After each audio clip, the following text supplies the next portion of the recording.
Good evening, sports fans, and welcome to another episode of Red Sox Digest, the only podcast that dares to admit we watch this team voluntarily. Today is Monday, July 21st. I am your host, Jim Delfino, and your Boston Red Sox have come up with a new and creative ways to lose a ball game. The Sox are now 54 and 48, clinging to playoff relevance like it's the last Fenway Frank at a doubleheader. For most of the game, the offense looked like it had already mentally checked into next season's All-Star break. But then we had a plot twist. Carlos Narvaez decided he wanted to go home early and put his glove out to a hitter who did not commit to a pitch. Joining me tonight is Nick Face, who just this morning sent a handwritten letter to the Red Sox front office demanding that they sign Manny Ramirez not as a coach, but to be an everyday left fielder. Ask Manny, Nick says, because Yoshida need a cutoff man, bro. Spoiler alert, if you know, you know. Also joining us tonight is Thayer Doyle, who currently is leading a Change.org petition to bring back Daniel Navar, because according to Thayer, we've never properly replaced the grit. And finally, Nick Diamond also is joining us tonight, and he swears to God that Brandon Marsh is really Jason Worth. Without further ado, let's get into it. I'll start with you, Thayer. Give me your reactions to tonight's debacle. I've watched a lot of baseball games, and I've never, ever, ever seen a game end like that, which is really unfortunate because we couldn't have written a better script. As Red Sox fans, Wheeler was doing his thing, but we survived. In fact, we got the tying runs. We had an opportunity to take the lead, but we couldn't get that job done. We get to the top of the 10th inning. Here we go again, the top of the lineup, and it sort of seems to be the ongoing trend. Strikeout, strikeout, strikeout. 16 strikeouts today. We have to be better. And, it's unfortunate that this game ended this way because we should have been talking about the outstanding work by Buehler and Chapman and what they were able to do with Whitlock taking care of business. But instead, we get Hicks, who comes in, who can't throw strikes, and then Narvaez, who decides it's time to, interfere with a check swing. It's very, very frustrating. Nick Diamond, your opening reactions and takes. Coming into this game, I thought they had no chance to win. So surprisingly, they kept it close against the Phillies.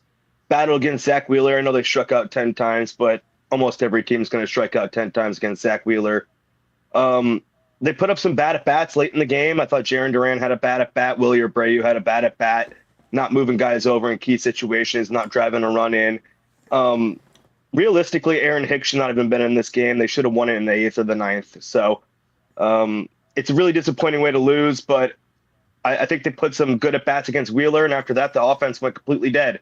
They should have won this game before the 10th inning. And Nick, Face, your reactions and initial takes to tonight's loss. Well, it's nice to be invited into the Hollywood Squares, first of all. We have 4 of us here tonight, so whoever wants to be the center square, okay, go right ahead. Definitely the one that is not winning the Hollywood Squares tonight is Carlos Narvaez. He is on the Punching Bag of the Night award. That was inexcusable, lazy baseball at its finest. We have not talked about it and stressed about it enough. The Red Sox have a massive problem right now in terms of catching. We all have seen the moonlight of Carlos Narvaez. Had a wonderful May. Hit .356. Got the nickname the Captain El Capitan for the team. June went down quite a bit. And then into the month of July, now we are seeing pass balls and catchers interference plays. But you can't go to another alternative because Connor Wong is disgusting too. So, I mean, it's just the situation that you have right now. You have guys that can't throw strikes that are in big spots. You have little league mistakes being up at the plate where you go up to the plate with no baseball IQ. I'm going to steal that from you, Thayer, because I love what you said earlier. And you have no idea how to move the player or move the ball around. You have a runner at second base, okay, in the 7th inning. You can't get him in, okay? And then you have Duran up You got Ref Snyder on second base, your ghost runner, and he strikes out, has no clue what he's doing whatsoever, had no business even being up in that at bat, cost you the game. This team continues to make boneheaded plays in the field, up at the plate. I don't know how much more we can take of seeing what we're seeing, but we have to watch what we see. And unfortunately, what we saw tonight, outside of some really good pitching from, why can't I think of him? Walker Buehler and Garrett Whitlock, and of course Chapman. You have offense that still doesn't know how to hit major league pitching. Very disappointed in Navarez tonight. A lot of pass balls, had that catcher's interference. Nick Diamond, I want to start off with you in regards to Navarez's play. What are your takes exactly on him? Do you think it's starting to get exposed because of the fact that he's a rookie and he's been playing maybe more than he should be, and it's not a true platoon with a backup, a backup catcher like Connor Wong? Well, I think he's been playing over his head all season long. If you go back to his minor league numbers, he really hasn't hit like this. He was known for his defense, and I think now he's getting tired.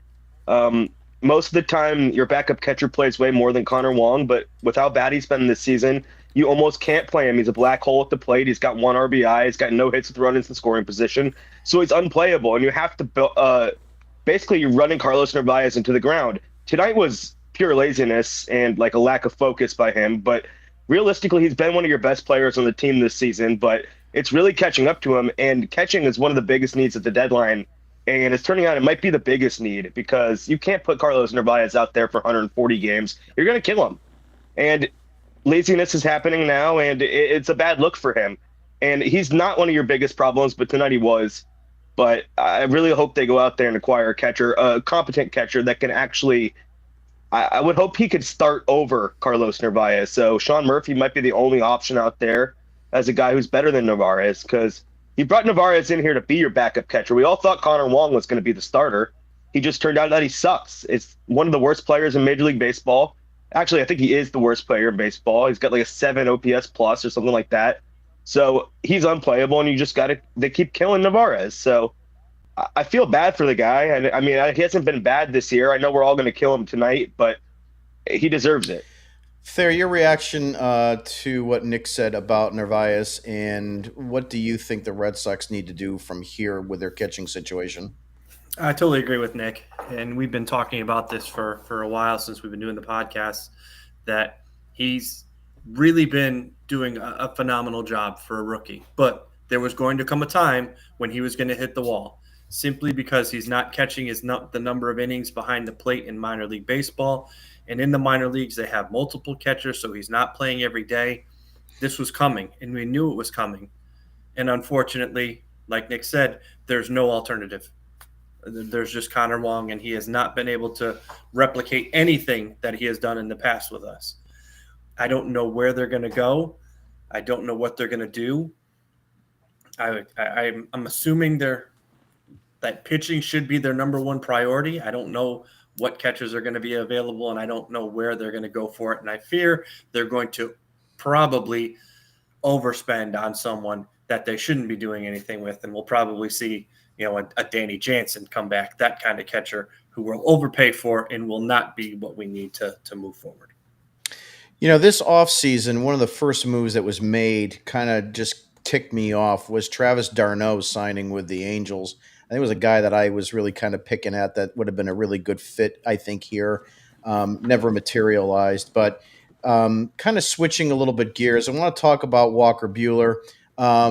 Nick Diamond, I want to open with you on this one. Walker Buehler, what did you see tonight? Did you get a little bit more confidence in him now that he faced a better competition team and really held him in check tonight? Honestly, no. I think the Phillies really helped him out tonight. There was a lack of swing and miss. He got lucky. The Phillies were swinging at everything. I think he was at 76 pitches through 6, and honestly, he hasn't looked that good. He's thrown a lot of balls over the middle of the plate. I know that one inning when they scored 2 innings, they hit him hard. Harper was all over him all night. So I think he got a a lot of luck, a lot of hard contact right at guys. There's still not a big swing and miss, but he got the Phillies out 6 innings, 2 runs. What is it? 7 innings, 2 runs. So he did his job. But realistically, if you look at the stuff, look at the swing and miss stats, it wasn't very great. And I'm still not confident going forward in him. Nick Face, same question to you. What is your reaction to Bueller's start? Have you gained any more confidence in him, or was this just a good blip? I think if you want to look at confidence, I think Walker Buehler has more confidence in himself right now, which I think mentally was one of the best things that could happen for him. Now, for me, I'm a different cat, as we know. No, I do not have confidence that he's going to go out the next start and replicate what he did tonight. I think he also got lucky. I'm gonna say the exact what Nick said as well. I think what you saw for contact was balls being hit right at players. I mean, there was a lot of hard contact. There was some great plays. Marcelo Meyer made some great plays at second base in particular. There was some deep flies as well. And I think a little bit of weather. I know the wind and everything that's at Citizens Bank Park had something to do with it. Held up the ball a little bit in the air. And I think that definitely was one of the cases here for Buehler. But he did keep his pitches down. That was one of the things I did notice with just location. I thought that was one of the things that worked for him well tonight was locating.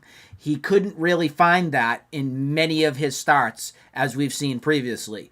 But I think location-wise, it was something that clicked for him and something that worked. If you had asked me last night, Walker Buehler is going to give you 7 innings of 2 earned runs and make the Phillies kind of look silly? No. And only one of those runs tonight was earned. His ERA now for the month of July is at a whopping 3. So definitely serviceable.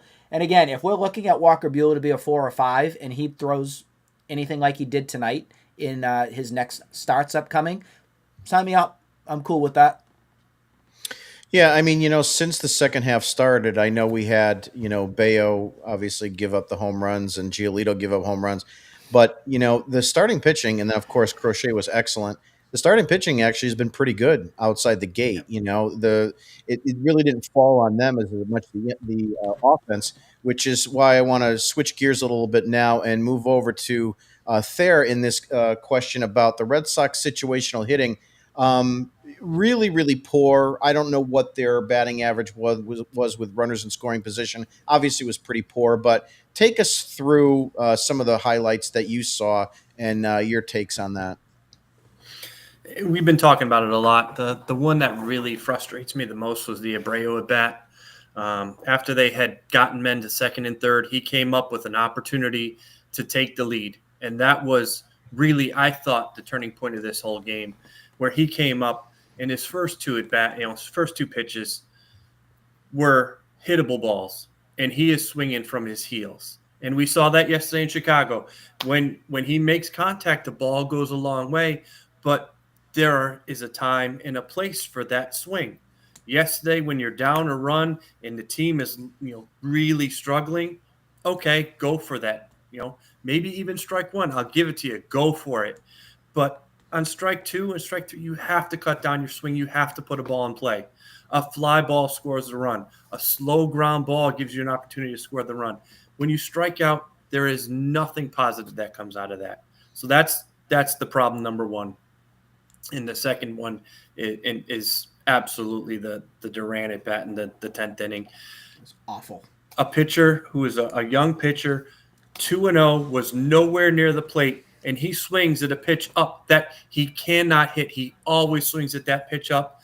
He hit the home run today. Whenever he hits a home run, I know that we're in a lot of trouble because he now thinks he's Fred Lynn and Ken Griffey Jr. and tries to destroy everything instead of doing what he's supposed to be doing, putting the ball on the ground. I really wish Cora would give him the Willie Mays Hayes treatment. Every time you put the ball up in the air, you owe me 10 push-ups. So he goes 2-0, swings at a terrible pitch. Now it's 2-1. Again, he gets down in the count, and instead of just trying to make contact, move the runner over, he strikes out, and the inning's toast from then on, which is really just how they have been handling extra innings. And now we'll talk about from a positive standpoint. Trevor Story with the big RBI to drive in that run. He has been a guy that has been struggling in the past with this stuff. I have to give him all kinds of credit. He is maintaining the ability to hit the fastball. That's what we have seen the last couple of years. He can't hit the fastball, so he tries to compensate by speeding himself up, and that's why he looks like a fool against off-speed pitches. This year, he has changed his approach a little bit. He's moving the ball from the middle to the right side on those fastballs, so he's not cheating as much, which allows him to get the bat head on those curveballs and the off-speed pitches, and yet he's still having a good approach and not trying to do what Abreu is doing, jack everything. So, Story, I have to give him his props. That was an excellent at bat. Yeah, I feel exactly the way you do. One of the things that bothers me with Duran and Abreu is that they really don't have the ability to try to play a little bit more small ball than they should. Especially Duran being a speed guy. There's many a times that you feel like he should be trying to like read the room, bunt for a hit, try to get runners over, try to suicide squeeze, whatever it might be, and it just doesn't work. And it reflects in his on base percentage. I mean, you got a leadoff guy with an on base of 323. It's really not good. I mean, obviously Rafaela is low too, but it's just something where it's kind of an all or nothing with Abreu, and I think that's going to be a big problem moving forward. He is leading your team in home runs, but we don't need just a guy that's going to just hit home runs and kind of be useless elsewhere. Nick Face, your thoughts on the Red Sox situational hitting, Abreu story, and so forth. We'll go positive to start. The star offensively tonight was Trevor Story, coming through in the clutch, making small adjustments to make a great approach happen. That's what needs to be talked about more. And that's what we need to see more in that. Story can do this. I myself, I always have in the back of my mind, oh, here comes an automatic out. Story's going to come up with runners on and he's not going to get the job done. I already was processing that moment going into my mind. I think it was the 7th inning when that was going down, and he came through and he tied the game 2-2. It was a huge, monumental turn in the game because then it gave us that little glimmer that kept us in the game and got Chapman up and put Whitlock in, and there was that thought, can they sneak something in? And then the 10th inning hits. And this is the big thing that I have to mention. And Thayer, you hit it right out of the park with your analysis and breakdown. Jarren Duran is killing the Red Sox. Yes, he did get the home run to start. But I can't take it anymore with his, I got to be Mr. Jacked Up dude. I got to lead the league in home runs. It's not working for you, Jarren. It's not. He should have been bunting in that situation to move Refsnyder over to third. And if that had happened, we would have taken a 3-2 lead. But we're not. That's what needs to be talked about more. And I'm not seeing that online. I'm not seeing fans understanding that situational approach that the Red Sox have lacked all season, and if you really want to stress it, for the past 3 seasons, has continued to catch up to them and makes them unwinnable when it comes to these situations in extra innings.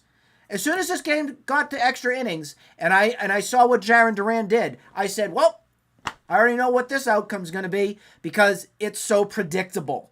We know what they're doing when they go up to the plate. It's the Pete Fatsy launch angle 24/7 with these guys. And he is in the head of Jarren Duran, and he is in the head of Wilyer Abreu. And it's all about the launch and how far the friggin' ball is going to go. Until Pete Fatsy and this hitting approach is gone with this team, you are going to see this same shit happen more and more. It's just, that's what's going to happen until John Henry, Sam Kennedy, and the rest of the idiot squad upstairs nut up and get rid of this freaking awful approach that's ruined this team for years. The philosophical changes that need to happen with this organization to get back to winning baseball starts right there. And if you aren't going to do that, you are going to continue to have your fan base suffer and have me start screaming and yelling until any change is made. That's what's got to get down. That's the nitty-gritty right there. But it's not going to change because that's how stubborn and inept this team is. Very frustrating for sure. My next point I wanted to bring up was about Alex Bregman. Nick Diamond, this one's for you. You know, you can definitely tell that he is not 100%. Or is he 100% and he's just not trying to put any strain on his legs? There was a couple plays today where he could have maybe scored in that earlier inning, and then later in the game, he was trying to reach first base on a infield ground out, and he just couldn't make it. It was close, but if Bregman's running full speed, are we a different team? Yeah, we probably score at least one more run tonight. I think it was on the Roman Anthony double. He got to third base, and any other runner he would have scored. And there was an infield, it would have been an infield single. I think he would have got to first base.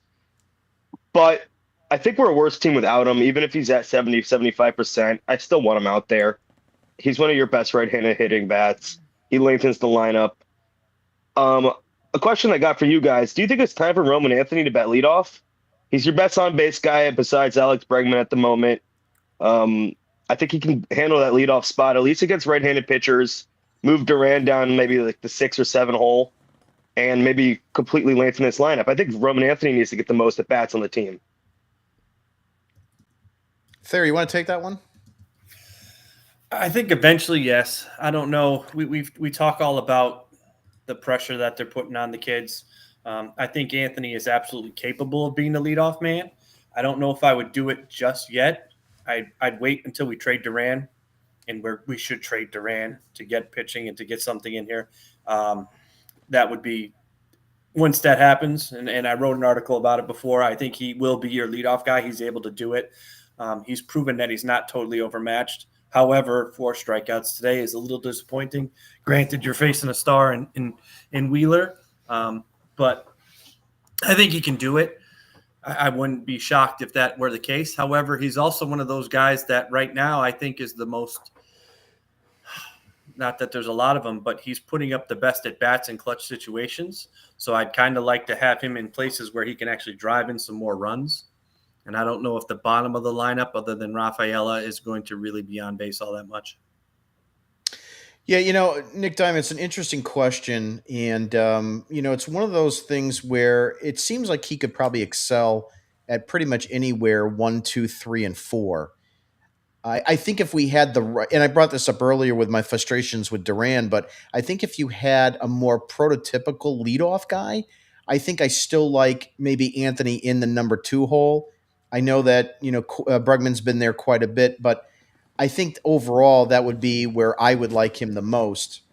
That said, I think he would excel there as well. I just don't know if he's got enough speed. I really don't know much about his speed as it relates to what I've seen, but I don't know if he's really going to be a guy that's going to steal. But you can't knock the on base percentage. I mean, he and Bregman are the only ones that have an on base over 370. And I know Anthony's a little bit more of a smaller sample size, but the proof is in the pudding. He definitely can, take his walks, see good pitching, and so forth. So I like the idea, but I think if gun to my head, I'd like him to stay at a number 2 spot. Nick Face, what's your reaction to Roman Anthony? Yeah, I go no. You don't want to mess with Roman Anthony. It is too fragile right now, guys, with our minor leaguers and this whole team in general to start mixing and matching and taking a strength right now of what you're getting from Roman Anthony and then putting him up to the top. I think it's a great question to ask, don't get me wrong, but I don't want to put that on his belt at the current moment. I like seeing him in the 3 spot if that's where Cora is going to find consistency for. I really want to find, again, that spot that's consistent for him. I like the thought of the 2 spot. I do. If I put him at 2, I'm probably going to put Bregman to 3 and then figure out, who my 4 hitter was. Tonight it was Trevor Story. Is he really your 4 hitter? No. But tonight he went 2 for 3. So I might try my best to keep consistent with that. And then if he starts to struggle, then move him down. I did like tonight that we did see Carlos Navarez down to the 8 spot. I don't want to see Carlos Navarez up in the 4 spot anymore in this season. And if Cora does that, that's on him. I think one of the big questions, though, from this question here is figuring out what spot these guys do align the best with. And I think all of us, all three of us, or all four of us, including myself, would all say we don't know who our 4, 5, 6, 7 sometimes are going to be on a night by night basis because we don't really have a 4 hitter. There's no cleanup guy. There's not really a prototypical 3 guy. Our leadoff guy has been missing in action all season and strikes out every game. So that's what you have right now, and it's not pretty. No, I'd like to see the stat on how many different lineups we've had so far through 102, 103 games. I bet you it's staggering, especially now, 101. especially with Devers gone now, and Casas gone. But it's just a staggering amount of how this lineup has kind of been rewritten each and every night. I do want to switch gears to something that Nick Face had wrote in our chat room today, and that was involving Marcelo Mayer. And Nick, I'll let you take the reins on this because it was your topic.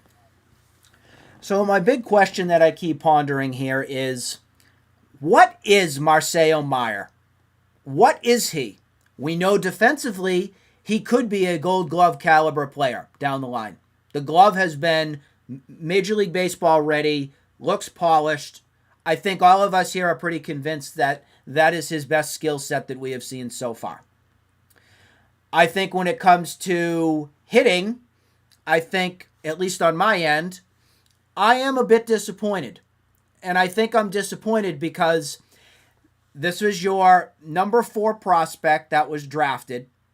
This was your guy that everybody said, star, this is going to be your future. This is going to be your identity. Your shortstop for years and years. And I'm still kind of sitting here waiting to figure out what he is. They've slotted him into many different spots here. When they called him up, it was because Bregman went down.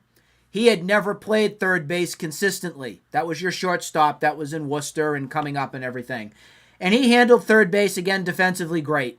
I think every one of us here was very pleased with when Bregman went down, what's going to happen with that whole position. And I think he handled that well. But I do think that he still has yet to have his moment. I think he is now being outshined by Roman Anthony. I think he's trying to figure out what his spot is on the team. We can also discuss here that Alex Cora platoons him because he doesn't hit against left-handed pitching. We've also seen samplings from him against lefties, and they've looked bad. Tonight, just for example, he was pinch hit for by Romy Gonzalez, rather. And unfortunately, that is because you haven't seen enough. You don't know right now what this guy is going to do for you. And when the trade deadline is coming, I am left questioning here if Marcelo Mayer is my future. If he is my future and he is a building block guy here, am I keeping him or am I packaging him to get me something that I can help build my team to have a better pitcher or a better situational hitter or something like that? So I asked you guys the question here. It's got a little bit of play on my Twitter X that's gone on here. But I'm at the end of the day, I am left here feeling disappointed and not overly thrilled with what I've seen so far of Marcelo Mayer. Thayer, your reactions to Mayer, and the other thing that I wanted to add into that is that as far as potentially using him as a trade piece, what's your take on that? I agree with Nick. I'm not going to say it's totally frustration, but I think from Mayer's standpoint, Anthony is the real deal. I think his talent level, his ability is different. And the unfortunate part for Mayer is where he was drafted and all the hype that went around with that draft, that he should have been a number 1 and number 2 kind of guy that they were all talking about. And he fell to us and we got lucky and we have him. And the way the organization has sort of played it up, that he was going to be the next great thing. He was our hope. He was the top pick. And he's never really shown all of that potential, I don't think. As we've sort of followed him through the minor leagues, he's been hurt at times. He's had some flashes, but it's never been a situation like Anthony where it was, this guy is absolutely it. We've sort of talked a little bit about it today in our war room. Like, what does Mayer project to be? And I loved Nick's idea that it's really a Stephen Drew. I think it's a Stephen Drew where he's going to be a good glove guy. He's not going to – he'll probably have some decent productivity offensively, but he's not going to be someone who's going to carry your team. He's not going to be someone that is going to be a perennial all-star. So I think he'll be a serviceable major league shortstop. Yeah, I do I mean, want to trade that away now? And I think Nick Diamond had just like, bye-bye. If Minnesota were to say you can have, Ryan for Mayer, I think I say yes. Yep. Yes, you can have him. I do too. Give me the pitcher. I will find another shortstop who can be a serviceable major league shortstop. David Hamilton lives. Well, the thing is, we have two other shortstops in the minor leagues that they couldn't. If they trade Meyer, you also have Mickey Romero and Arias coming up behind him. So you have two more shorts. I mean, they're not as close to the major leagues as Marcelo Meyer, but Marcelo Meyer is definitely a guy that you could trade. I don't think he's untouchable at all. I think he might be more tradable than Peyton Tolley at this point. Yeah, good points. I've not been a Meyer fan since the day he signed. He just didn't really jump off the page to me back when he was originally drafted. You have to kind of look back and say, why did he fall fourth, right? What was it that Ben Cherington, who had the number one pick, and I don't remember who was 2 and 3, but regardless, work with me for a minute. What did these teams not see that the Red Sox did see? Or was it one of those things where you just had a naive Chaim Bloom, and because he was the sexy name that dropped to you, he took him? And a 5-year-old could have picked him, is my point.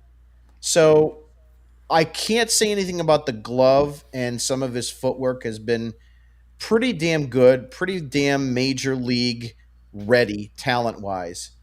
But to all three of your points, Nick, you Face, you said basically, what is he? Thayer, same thing. And, Nick Diamond says that, we have the luxury to be able to move him. So I think I agree with everybody. The Stephen Drew comp, I just brought him up, 12 years, a 15.8 career WAR, and he averaged a 252 batting average, 15 home runs, 66 RBIs, 5 stolen bases. He had a 318 on base percentage for his career, a 423 slugging, and a 741 career OPS. Is that what we're going to get? Because if that's what we're going to get, to Nick Diamond's point, Bye. See you later right now. And I'll take 2 years of Joe Ryan, and hopefully I can add 4 years to that. That would be a wonderful thing to do. Kind of switching gears, I want to just kind of do some final takes. Nick Diamond, let's start with you. Any final takes for tonight that you want to go over, or any rumors or things that you've heard? I think tonight just proves how much of a need the catcher position is. You can't get by with Carlos Narvaez no matter what. Connor Wong's a black hole out there. I think it's, besides starting pitcher, it's probably your second biggest need at this point. I think first base is an afterthought compared to catcher. And if you can get a catcher that can play first base, that's even better. There's not many names out there, but you can think of whoever you really want. I just think it's a really big need, and you can't keep throwing games away with pass balls and catcher's interferences. It's pathetic. It's worse than ground balls going between shortstop's legs. Nick Face, your final take and thoughts for the evening. Hold on. Hey, is this Alex Anthopoulos of the Braves?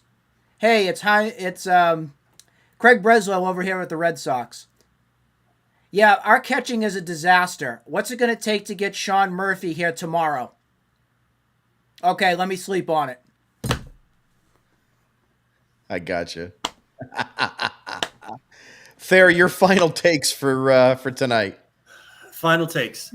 Um, we've been hammering on Bueller. We've been hammering on Cora a lot. Let's give them some credit. I thought Bueller, he pitched to contact. He didn't walk people. Got us 7 innings against a very good offense. He got lucky, but sometimes it's better to be lucky than good. I think Cora made the right moves. Bringing Chapman into the eighth to face those bats and get through the eighth, I thought put us in a nice situation where we had an opportunity. Whitlock came in, did what he had to do in the ninth inning. Those 9 innings were done beautifully. Hicks still is someone I can't really trust. That leads to a conversation for next time about was the Devers trade good, bad, or indifferent? I don't know. What we talked about, we'll actually see that as we sort of get into the iron of real pitching. Would it have been nice to have Devers in the lineup today? Maybe, but who knows? But in general, Cora did his job properly today, I think. And I also like what Bueller did. It's an unfortunate ending to what should have been a very positive conversation. Yeah, my final takes is about pitching. I want to talk a little bit about with Thayer what you were actually saying in the war room was about the idea of Chapman in the eighth inning there. I mean, the matchups were great. You had to bring him in. You're facing two left-handers in Schwarber and Bryce Harper. So I mean, it was a great move there. But I want to talk a little bit more in my final take about Zach Wheeler because when you have good pitching, it neutralizes the hitting. It just does. This isn't rocket science. Everyone on this podcast and all our listeners know that. But I can't stress enough how I feel about going out and getting another bona fide front of the rotation starter or a number two to match up with Crochet. And I know we've been talking Joe Ryan to death. He is under my Christmas tree. I think he's the guy that could take us into a playoff spot just by being here. And you push every other starter down the road. There was nobody on this podcast that I believe would have thought you would have gotten this out of Bueller tonight. But that's the problem. We can't assume he's fixed, and we have no idea what to expect on the next outing.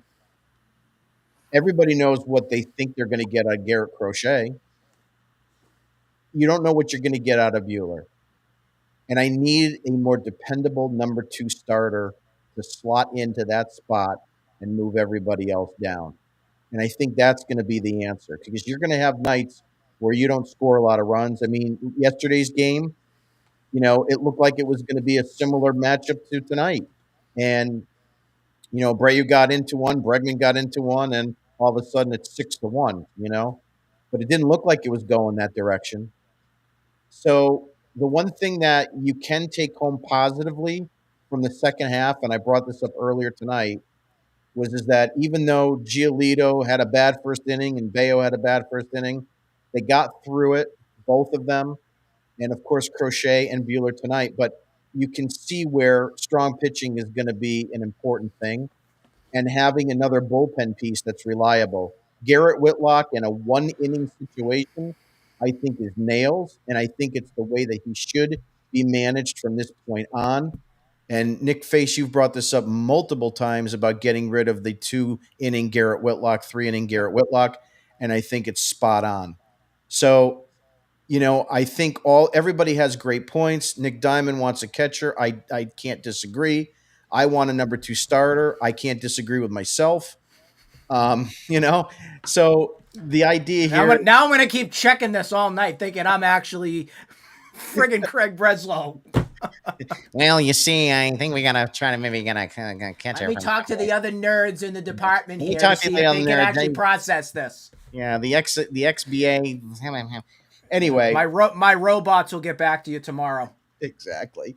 So with that being said, I'm going to call tonight. I'd like to thank my quad members here, Nick, and Thayer. And I hope everybody has a great evening. Hopefully we go out tomorrow and there'll be a little bit of a surprise. we got to try to take at least one or two of these games to show that this team is worth investing in. But leave some comments below. Go ahead and join us. If you haven't subscribed to our digital product at redsoxdigest.com, we have articles every day, and most of them are on the game from the night before, as well as Ferris Fenway articles as well. So have a good night, everybody, and go